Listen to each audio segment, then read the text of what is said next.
Karina menganga, syok dengan apa yang baru saja terjadi. Ia lekas berlari ke arah mereka, namun belum Karina sampai ke dekat mereka, Bara sudah lebih dulu membalas pukulan Damar. Nampaknya pukulan Bara lebih kuat, hingga Damar tersungkur ke aspal. Damar langsung berdiri, kembali hendak membalas, namun Karina sudah lebih dulu berdiri di antara mereka. Begitu juga dengan Damar yang sudah ditarik oleh Rani, yang juga kaget dengan adegan tiba-tiba ini.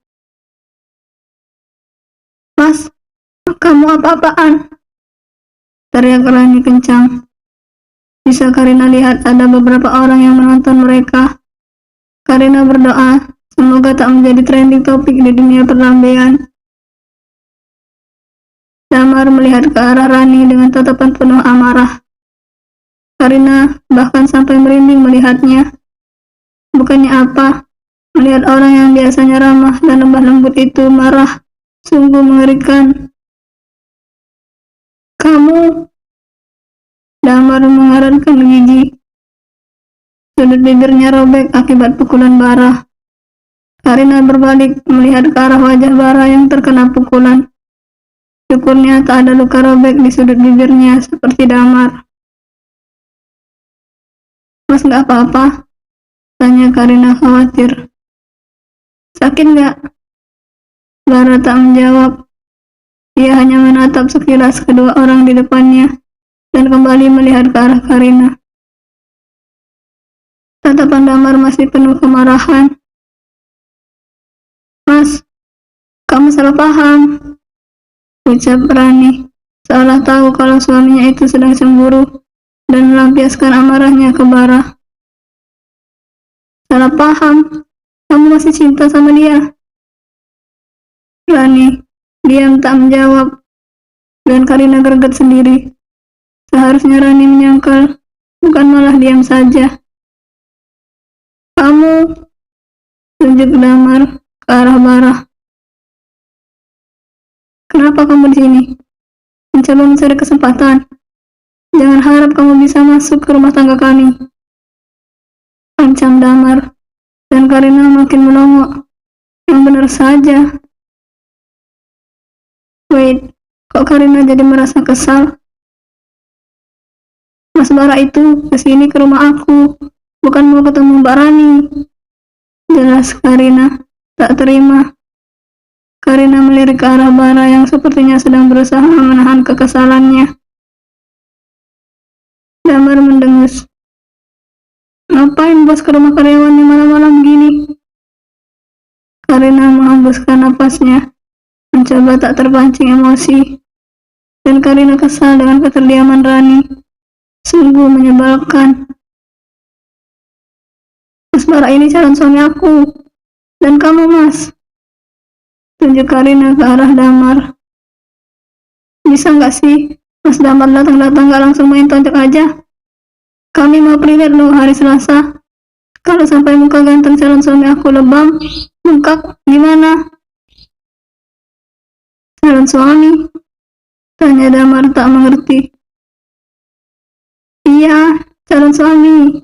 Kami mau menikah bulan depan," jelas Karina. Damar melihat ke arah Bara. Tatapan pria itu masih nampak tajam. Karina mengendus lengan Bara. "Calm down, sayang," ucap Karina sengaja memanggil Bara dengan nada mesra. Rani hanya mematung melihat apa yang terjadi. Sementara Damar terdiam. Amarahnya sepertinya sudah mulai mereda. Suasana mendadak canggung. Damar tak berkata apapun, menarik tangan Rani dan berjalan kembali ke rumah mereka. Dan Karina kesal melihat hal itu. "Mas mau lapor polisi aja nggak? Enak aja main pukul, terus pergi begitu aja. Mana nggak ada minta maaf lagi," kesal Karina atas apa yang diperbuat oleh sepasang suami istri itu. "Ayo, kantor polisi buka 24 jam kan?" ucap Bara. Karina mengedipkan matanya beberapa kali. Dia cuma bercanda. Kenapa Bara sepertinya menanggapinya dengan serius? Serius nih Mas. Bara menyentuh kepala Karina dan mengelusnya lembut.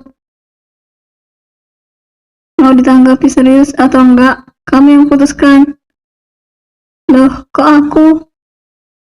Bara menaikkan bahunya. Kan wajah ganteng calon suami kamu ini yang kena pukul. Karina mengembungkan pipinya dan agak malu sendiri karena Bara menggodanya dengan ucapannya tadi. Karina memukul tangan Bara. Pria itu mengaduh sengaja, walau sebenarnya pukulan Karina tak begitu sakit terasa. Aduh, pada kenapa sih malam ini Mas dianiaya mulu? Karina manyun dan menghentikan pukulannya. Ia kesal karena Bara terlihat begitu santai. Lihat ekspresi Karina yang nampak kesal. Bara memegang pipi kirinya yang tadi dipukul oleh Damar. Aduh, desisnya pura-pura, dan Karina yang melihat hal itu langsung mengelus pelan pipi Bara. Sakit banget ya Mas, mau dikompres air dingin gak? Bara tersenyum melihat perhatian Karina, kemudian mengangguk. Mereka kembali ke kontrakan Karina. Bara duduk di teras, menunggu Karina yang sedang mengambilkan kompres untuknya. Karina keluar sembari membawa baskom kecil berisi air dengan es batu yang mengambang. Dengan telaten, Karina mengompres wajah Bara. Dalam hati ia berdoa, semoga wajah Bara tak lebam, apalagi bengkak keesokan harinya. Mbak Rani tadi ngomong apa? Tanya Karina melirik ke arah Bara yang rupanya sedang memperhatikan dirinya. Karina salah tingkah karena tatapan mereka bertemu. Ia menarik diri sedikit menjauh. Dia cuma minta maaf atas kejadian dulu dan minta maaf atas apa yang ibunya ucapkan dulu. Karina tak menyangka Bara akan menjawab dengan jujur dan sepertinya tak berniat menyembunyikan apapun. Terus dia juga mau kembaliin benda ini. Bara mengeluarkan sebuah cincin berwarna gold dari kantongnya. Karina melihat cincin polos tersebut dan menatap Bara bergantian. Cincin? Bara mengangguk. Iya, dulu Mas pernah melamar Rani dan ini. Bara melihat ke arah cincin tersebut. Karina bisa merasakan perasaan sedih yang Bara rasakan saat melihat cincin tersebut. Tidak, Karina tidak merasa cemburu, lebih ke merasa iri. Tapi ia tahu pria ini 1 bulan lagi akan resmi menjadi miliknya seutuhnya. Cincin ini pernah dibuang oleh ibunya, jadi Mas gak nyangka aja kalau Rani masih menyimpannya. Bara menceritakan pada Karina, dulu dirinya mati-matian bekerja dan berhemat, bahkan menambah job malam demi bisa menabung untuk membeli cincin ini. Ia ingin melamar Rani. Cincin emas seberat 3,3 gram. Bara butuh waktu berbulan-bulan untuk membelinya.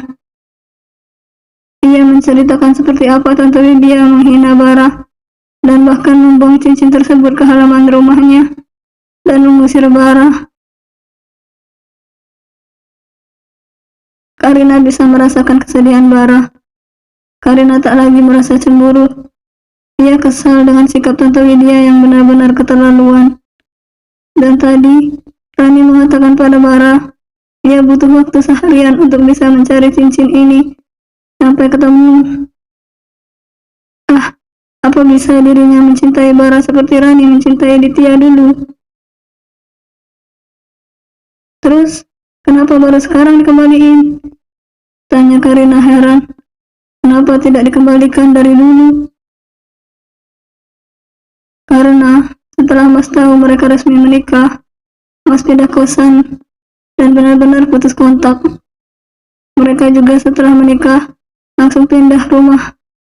Mas juga nggak pernah datang ke reuni sekolah dan putus kontak juga dengan teman-teman SMA. Mas baru tahu kalau dia tinggal di sini. Ya, itu waktu kamu mulai cerita soal tetangga kamu yang menyebalkan. Dan Mas nggak sengaja melihat Rani di sebelah rumah kamu. Bara tertawa. Dia teringat saat Karina dengan santainya menggibahi tetangganya dengan dirinya. Karina tak merespon. Dia manyun dan agak malu sendiri. Saat itu, Bara masih bosnya dan Karina dengan santainya bercerita ketidaksukaannya pada tetangganya dengan Bara, yang notabene bosnya, dan bukan temannya yang patut diajak bergosip. Terus, pas tahu ternyata mantan yang pernah menyakiti tinggal di samping rumah aku, respon Mas gimana? Lebih kepengen pamer sih, jawab Bara, kemudian tertawa. Dia bukan orang yang suka pamer, tapi saat itu perasaan kesalnya meluap, dan tanpa pikir panjang, dia malah membeli mobil baru yang sebenarnya tak perlu. Jadi karena itu Mas beli mobil baru? Bara mengangguk tanpa malu. Terus setelah bisa pamer, gimana rasanya? Bara terdiam. Dirinya sendiri tak tahu apa yang ia rasakan. Gak tahu, jawabnya kemudian. Kok gitu? Karena apapun yang terjadi sekarang tidak akan bisa merubah masa lalu.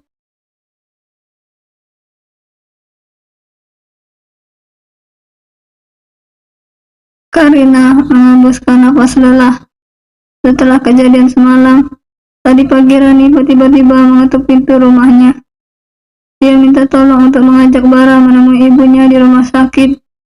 Katanya ada yang mau beliau sampaikan. Karina bingung, padahal semua itu terjadi di masa lalu. Kenapa sekarang yang ribetnya? Masalah yang berlarut membuatnya pusing sendiri. Tadi, saat Karina memberitahu, Bara langsung mengiyakan. Calon suaminya itu berkata, tidak keberatan untuk bertemu dengan orang yang dulu menyakiti dan menghinanya. Karina menghela nafas lagi, dan hal itu tak luput dari perhatian Bara. Kenapa? Tanya Bara yang kurang nyaman mendengar helaan nafas Karina. Ini semua gara-gara Mbak Rani. Kenapa juga semalam dia ngajak Mas ngomong berdua aja? Apa salahnya coba kalau aku dengar? Aku kan calon istri Mas. Karina melipat tangannya di depan dada. Lagian, cuma buat mengembalikan cincin, kenapa harus bicara berdua aja? Karina kan calon istri Bara. Seharusnya bisa dimaklumi kalau dirinya ikut mendengar. Mungkin dia cuma nggak mau kamu dengar masalah rumah tangganya. Mungkin merasa malu juga. Kening Karina menyerjit. Memangnya ada masalah apa? Ada yang belum Mas ceritain ya ke aku? Karina menyipitkan matanya, menatap Bara yang sedang menyetir dengan tatapan curiga. Bara diam dan keterdiamannya membuat Karina makin kesal. Mas, panggil Karina dengan nada yang terdengar horor di telinga Bara. Gantian Bara yang mendesah pelan. Tidak diceritakan sama dengan mencari masalah, diceritakan mengumbar aib rumah tangga orang. Mereka bertengkar gara-gara cincin yang dikembalikan Rani semalam. Hah? Ucap Karina bingung. Kok bisa? Damar rupanya tahu kalau selama ini Rani masih menyimpan cincin pemberian Mas. Dan buruknya Damar gak sengaja melihat Rani yang mencoba cincin itu di jarinya. Terus mereka bertengkar. Saat mereka lagi berdebat, masuklah ibunya Rani dan malah memperkeruh suasana. Dan akhirnya inilah yang terjadi. Ibunya tiba-tiba pingsan dan berakhir stroke. Jelas Bara dan Karina nyaris melongo. Kenapa rasanya masalah mereka semakin kompleks begini? Ya, tapi nggak sampai cemburu buta gitu dong. Sampai main tonjok aja muka Mas. Sini lihat mukanya. Bengkak nggak? Karina selingukan melihat wajah Bara, memeriksa apakah ada lebam atau bengkak di wajah calon suaminya itu.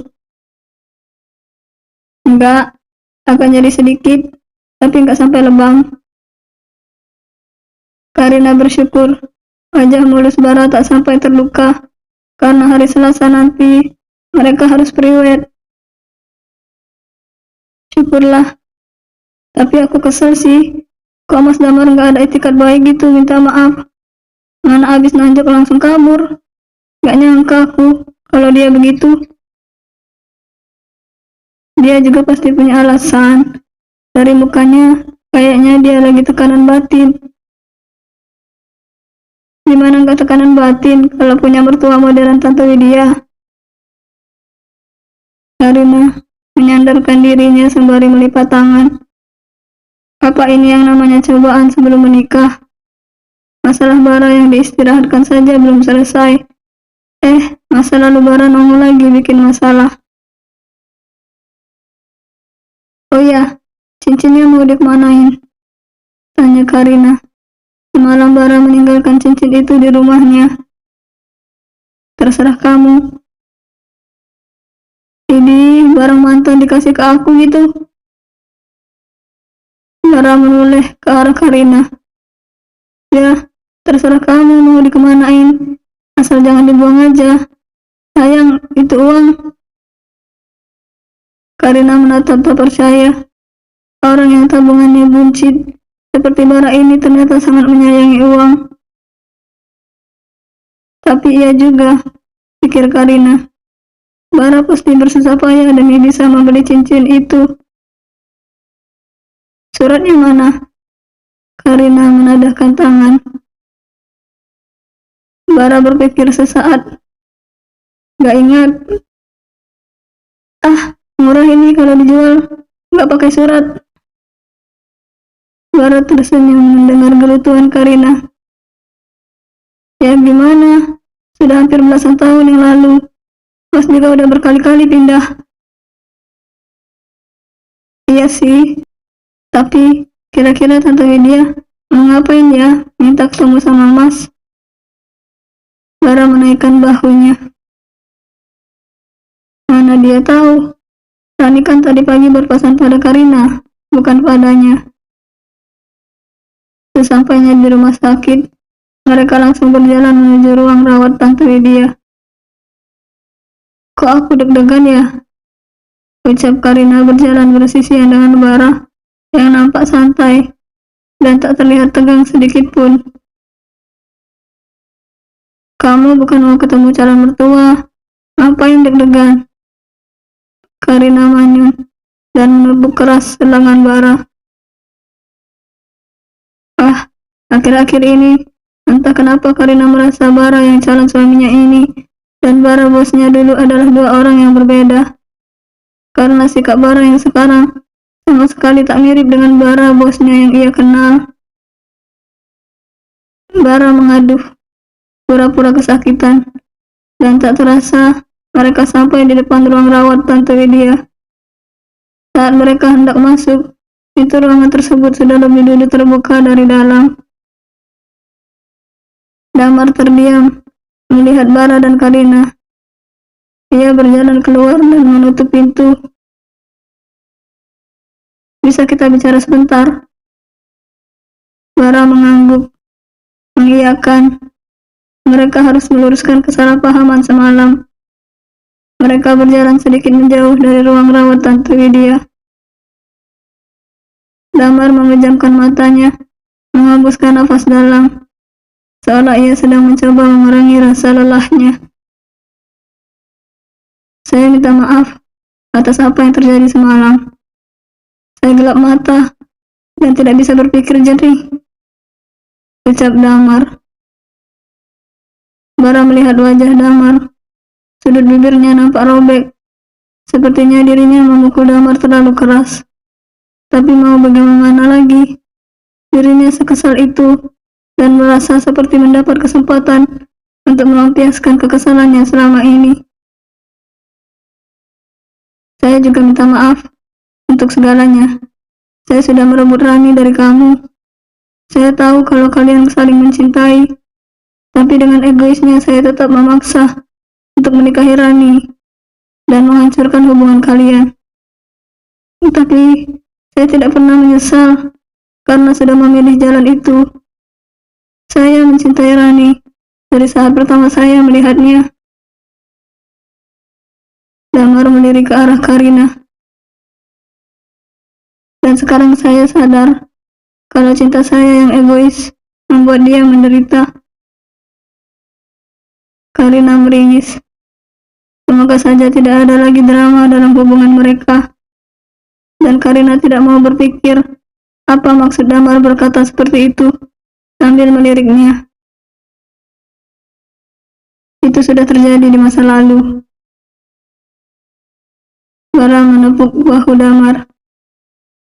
Saya berterima kasih karena berkat masa lalu itu saya bisa berada di titik ini.